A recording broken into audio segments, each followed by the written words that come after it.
Assalamualaikum warahmatullahi wabarakatuh. Nah, pada kesempatan kali ini, karena ini merupakan pertemuan awal, pertemuan perdana, jadi eh, kita akan perkenalan terlebih dahulu. Jadi saya sudah mempersiapkan video perkenalan untuk memperkenalkan yang kebetulan saya di sini dipercayakan sebagai tutor untuk mata kuliah di logika informatika. Ya, ya, saya mulai dari biodata saya. Jadi nama saya adalah Junaidi. Kebetulan sehari-hari bekerja sebagai dosen di kampus Timika Risma Makassar. Kemudian alamat di BTN Minasaupa Makassar.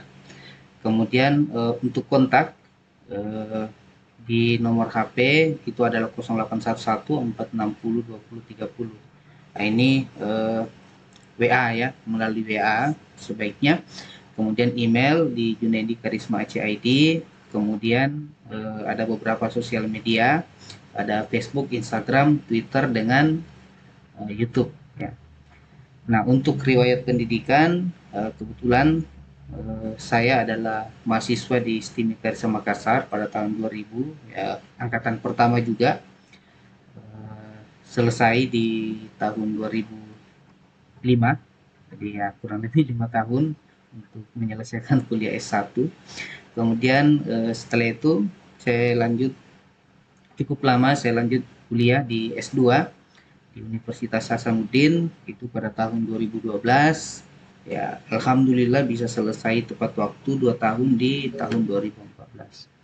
Nah, saya sendiri di Universitas Terbuka itu sudah menjadi tutor sejak tahun 2019 ya, sejak tahun 2019. Nah, belajar di Universitas Terbuka ya, ini mungkin sudah sering teman-teman mahasiswa dengar ya, bahwa di Universitas Terbuka itu memiliki sistem pendidikan yang sedikit berbeda dengan universitas-universitas lain ya. Di mana jadi di Universitas Terbuka itu menerapkan sistem pembelajaran terbuka dan jarak jauh. Jadi terbuka yang dimaksud di sini itu bahwa di Universitas Terbuka itu tidak membatasi umur, usia ya. Jadi siapa saja boleh belajar, boleh masuk sebagai mahasiswa di Universitas Terbuka.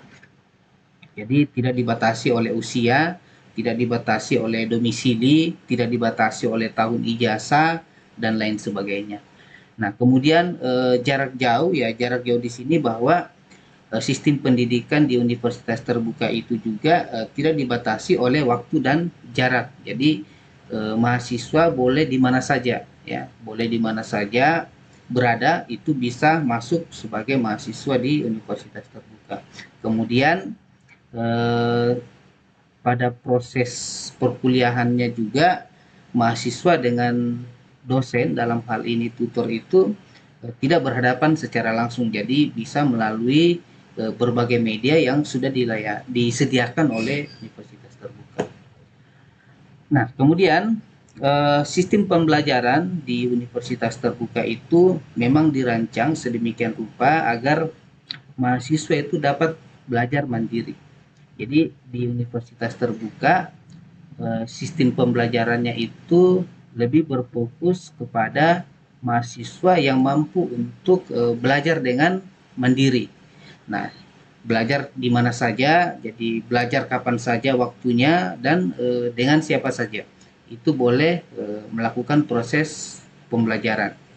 Nah, berbeda tentu dengan di universitas-universitas lain di mana proses pembelajarannya itu melalui proses tatap muka yang dilakukan selama 16 kali, 16 minggu. Jadi berfokusnya itu ada pada proses yang dilakukan oleh dosen.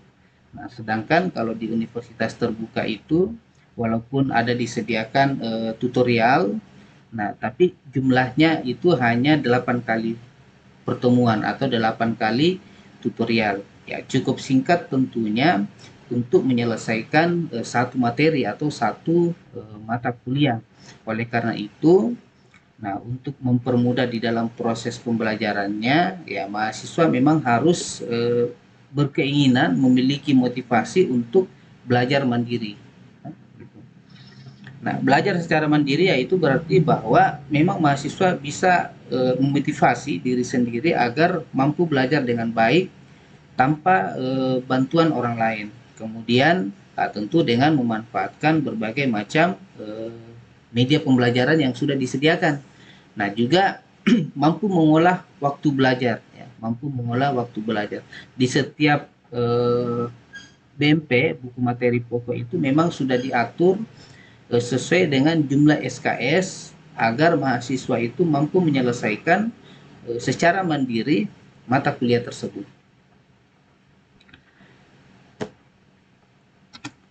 Nah, kita masuk ke deskripsi tentang mata kuliah logika informatika. Jadi, mata kuliah logika informatika di sini itu diberikan untuk memberi dasar mahasiswa khususnya untuk berpikir secara logik di dalam menyelesaikan atau di dalam menghadapi masalah-masalah yang ditemukan. Nah, kemudian nanti diterjemahkan ke dalam model-model logik yang nanti bisa dinyatakan ke dalam bentuk program komputer.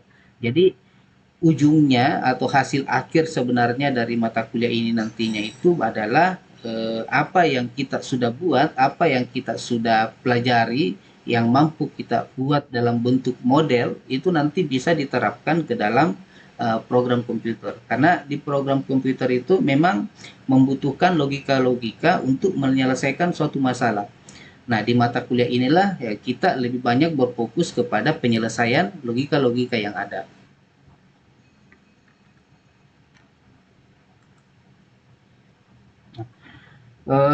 Mata kuliah ini kalau kita lihat di BMP-nya itu memiliki bobot 3 SKS.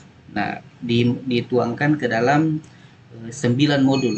Nah, tentunya untuk mampu menyelesaikan mata kuliah ini mahasiswa harus teman-teman mahasiswa harus menyiapkan paling sedikit itu waktu 9 jam dalam satu minggu untuk mempelajari atau memahami setiap modul yang ada. Jadi 9 jam dalam satu minggu sesuai dengan bobot SKS. Nah, kalau kita rincikan di sini itu 9 jam itu adalah 3 jam itu dilakukan untuk mengerjakan atau dikerjakan untuk digunakan untuk belajar mandiri.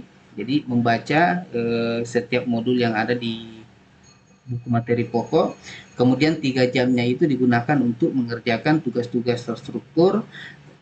Kemudian 3 jamnya lagi itu digunakan untuk mengerjakan tugas-tugas secara mandiri.